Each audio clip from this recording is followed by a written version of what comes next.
গতকালকে স্বাস্থ্যের ডিজি এসে যে কথাগুলো বলেছেন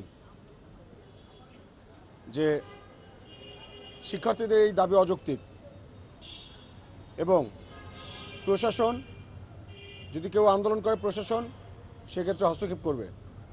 আমরা মনে করি তারই এরকম আশকারাতে বা উস্কানিতে হয়তো এরকম একটা মবের সৃষ্টি হয়েছে যার কারণে শিক্ষার্থীদের উপরে এই হামলাটা সংঘটিত হয়েছে।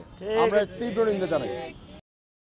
কিন্তু আজকে যে ঘটনা ঘটেছে আমরা এই ঘটনার তীব্র নিন্দায় ধিক্কার জানি। আমরা বলতে চাই আমাদের দাবি এখন 3টা না, আমাদের দাবি এখন 4টা।